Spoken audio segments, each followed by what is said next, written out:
Hi guys, for today's first impression I'm trying out a foundation that's relatively new here in the UK. I believe it came out last summer, but it is brand new in the US and it's pretty much been all over YouTube recently. And the foundation I'm trying out is the Soap & Glory One Heck of a Blot foundation, and this is what it looks like. I do have two different shades of this because I did try this out in the store yesterday and I was between both of these. So the shades I have are Cool Sand and Happy Medium, and these are the two shades that are in the middle. There are only 4 different shades in the collection, which isn't too good because if you're super fair, I think they only have one which is called Fair Enough, and then if you're super dark or even relatively dark, they don't actually have a shade for you. The darkest shade that they have is Caramel, and it's sort of like a deepish tan shade, so if you are dark or if you're super fair, this probably isn't going to suit you. This foundation retails for £12 and you can purchase it from Boots here in the UK and also in Ulta in the US, and it says on the back it controls shine for 12 hours, deliver flawless full coverage with no cakiness, blur away the appearance of pores and imperfections. So this looks like it's going to do really good on my pores and also my blemishes.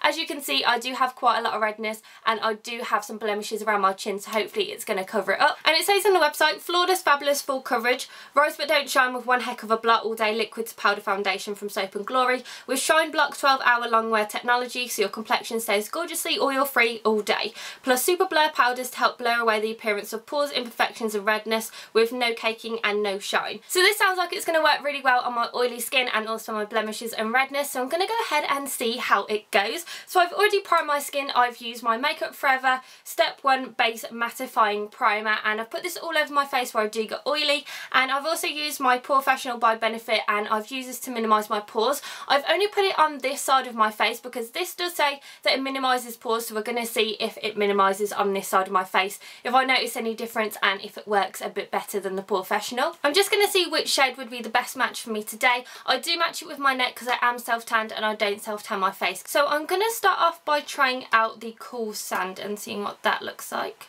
So Cool Sand looks a little bit too light at the moment from what I can see in this lighting, so I might need to mix it with a little bit of Happy Medium. We'll see what that looks like. So that's Cool Sand and that's Happy Medium, and as you can see I'm pretty much between both of these. I think I need a little tiny bit of Happy Medium and the majority of it's going to be Cool Sand, and it will match my neck perfectly. To apply my foundation I'm going to use my Real Techniques Miracle Complexion Sponge. I use this for pretty much all of my foundations other than a couple of them that are a little bit more thicker and that they need a brush for them.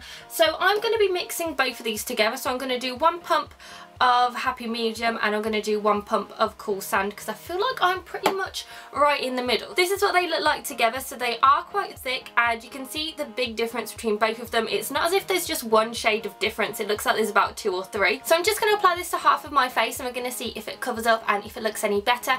The reason why my face is a different colour to my neck is because I do self-tan but I don't self-tan my face because I do have very sensitive skin and I do tend to break out with everything. So I'm just going to pat this on different sections of my skin, and I feel like that's quite a lot of foundation.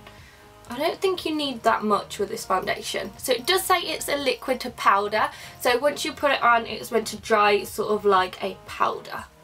So we'll see if we can feel any difference.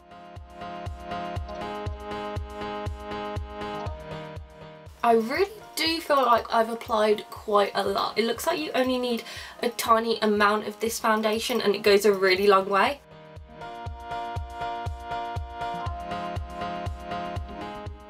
And I'm not going to need a second layer of this because it literally looks like it is working incredibly. This is what the foundation looks like applied to half of my face, and honestly this foundation is incredible. It's covered up all of my blemishes, it's covered up all of my redness, and as you can see it's a very good colour match to my neck as well. I did have to mix both of the shades together to get my correct shade, but this looks really good. My pores don't look as big when I zoom in on it, and it is looking a little tiny bit cakey, but I think that's because I did put a matte primer on with it and it does say that it's liquid to powder, so I don't think you need a lot of this foundation. You only need a tiny amount. You saw that I put 2 pumps on of 2 different shades and it literally has worked amazingly. So I'm going to go ahead and do the rest of my makeup, and I'm going to come back and show you what it looks like. So I've just finished my makeup and this is what it looks like, and I have to say it does look really nice. It looks really nice and flawless from up close and also from far away. I think it's a really good colour match as well. The only thing that I do have to say is that the colours are pretty light. I'm normally a 1W2 and a 2W1 in Estee Lauder Double Wear, and I mix those two together, and that's the same colour that I got from those two foundations that I used, which is a little bit strange because that is very, very light compared to what I thought that they'd be. So it doesn't look like it's minimised my pores or anything. My pores look pretty big, and it doesn't look like my highlighter is on very well, or even my contour. My contour looks a little bit strange today, but I think it's just a texture of foundation. So I'm not really sure how I feel about this so far. It does really remind me of the Maybelline Drew Velvet foundation, and I wasn't much of a fan of that, so I'm hoping that this sort of takes it out the park for me, and hopefully it looks better during the day. So it's now 11:30 AM, and I'm going to come back in a couple of hours and give you guys a quick little update. Bye! Hi guys, so I'm back for my first update, and it's now almost 5 o'clock in the evening. So I've had this foundation on for 5.5 hours now, and I feel like now is a good time to give you a little bit of a review at the moment. So at the moment I do really like this foundation. The one thing I do have to say is that it has oxidised quite a lot. When I first put it on my skin, it matched the colour of my neck perfectly, and now it's pretty orange and pretty yellow. So I feel like that I'd probably need to use the lighter shade in this foundation because it does seem to have oxidised quite a lot. Another thing I do have to say is that it has sunk into my pores quite a lot on my cheeks. My pores on my cheeks look huge, and I don't think the POREfessional's really done anything, because I did put the POREfessional on this side and I didn't put any on this side, and I don't think it's done much. And also on my forehead you can see pores on my forehead as well, which isn't that good. And you can see in my laughter lines, it's gone right in my laughter lines, and it looks a lot more accentuated. But overall it does look really nice. It looks like when I first put it on my skin, there's just a couple of areas where it looks a little bit strange, as you can see on my cheek right here. I'm not sure if it's going to show up on camera, but I have a giant white blotch right here on my cheek, and I don't really know why, but it hasn't come off on any of my areas where I normally get oily. Where I do get oily on my forehead, it does look like that it's pretty much just sunk into pores. So at the moment I feel like the foundation has held up pretty well. I'm just not sure how I feel about it, so I'm going to keep this on for another couple of hours, and I'm going to come back and do my final first impression review for you.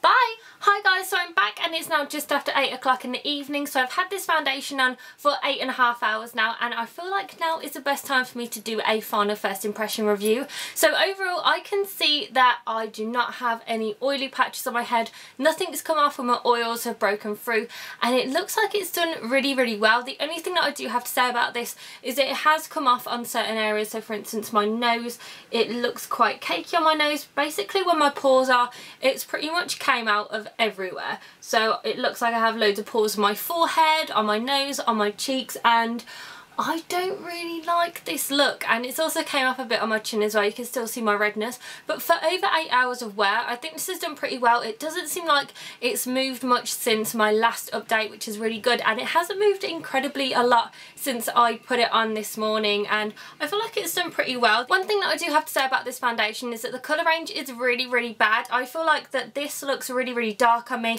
It looks very orange in person. If you look at my vlog that I filmed today, I'll link it down below for you, and in there you can see how orange it looks and how dark it looks. But with all these lights up, it looks like it matches my skin really well, but in fact it is quite dark. So what I'm going to do is I'm going to take back Happy Medium, because I do not like this colour. I think this is really dark, even mixed with the cool sand. So I think what I'm going to do is just keep the cool sand, and I'm going to try this out a little bit more. I am going to try it with a brush, because I feel like that the reason why my pores are looking really big and where it's come off with my pores are is because I did use my Real Techniques Miracle Complexion Sponge, so I think that might be the reason. So I am going to keep the cool sand, and I'm going to keep seeing how it goes, but I am going to be returning the darker shade because I just feel like it looks orange. So overall I don't know how I feel about this foundation. There are things that I do like and things that I don't like about this. For instance, something that I don't like is that it looks a little bit cakey, and it looks like my pores are absolutely huge, and the colour is a little bit too orange as well. But the things that I do like is the fact that it's kept my oils at bay.